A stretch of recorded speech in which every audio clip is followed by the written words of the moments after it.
Perwisyong hatid ng masamang panahon sa mga magsasakang taga-Occidental Mindoro. May unang balita live si Mab Gonzales. Mab! Igan, isa nga sa pinaka-apektado ng Bagyong Christine, pati na rin itong Bagyong Leon dito sa Occidental Mindoro, yung agrikultura. At yung ilan sa mga magsasakang nakausap natin, mukhang wala na raw talagang aanihin. Matinding sikat ng araw, nasusundan ng napakalakas na ulan. Perwisyo sa mga taga-Occidental Mindoro ang pabago-bagong lagay ng panahon kahapon dahil sa Bagyong Leon. Nag-zero visibility na sa National Highway sa lakas ng ulan. Pero umulan man o umaraw, tuloy sa pag-aani ang mga magsasakang ito sa bayan ng Santa Cruz. Tinatalian para hindi magsibol, para mapakinabangan pa po yung bunga. Noong kalagitnaan ng Oktubre pa dapat aanihin ito. Kung di tumama ang Bagyong Christine. Pag mahaba na yan, hindi na pwede. Ito po pwede pa ito yung ganito. Kasi matatanggal naman mababali pa yan 3 hektarya, kalahating hektarya. Kalahati nung 3? Isa't kalahating hektarya rin. Oo.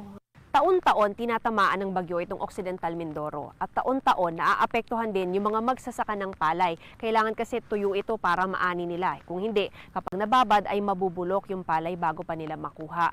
Yun nga lang ngayon sa isang bagyo lamang, yung Bagyong Christine, nasa 165 million pesos na kaagad yung halaga ng pinsala sa agrikultura dito sa probinsya.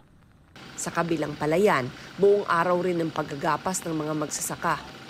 Taon-taon ho ito. Masipag ka, wala, natatama rin na. Subukan ulit umutang pagka na maani lahat.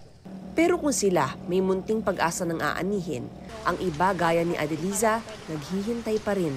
Hindi pa tayo nakakaani dahil hindi nga po tumigil itong ulan. Pumunta kanina yung asawa ko doon. May itim na po yung ilalim Tapos may part na po na maasim na yung palay. Ang kapatid ni Adeliza, suwerte at nakaani na. Yun nga lang, hindi rin nila mapatuyo ang palay dahil nga panay ang ulan. Kaya heto, tinakpan muna ng trapal sa kalsada gaya ng ibang magsasaka.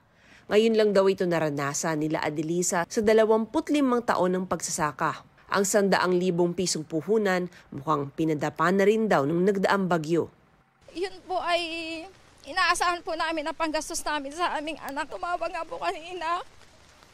Nahingi po ng pera dahil siyempre po yung pagkain niya doon. Sabi ko nga po, hindi pa kami nakakaani. Yung mga pang-araw-araw po kayang i-survive yun. Ang talagang iniisip po namin sa ngayon ay kung paano uli kami magsisimula sa pagsasaka.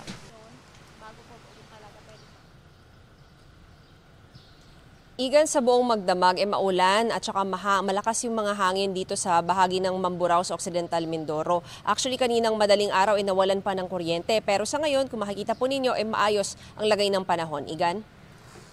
Mab, gaano karaming magsasakang apektado ng bagyo?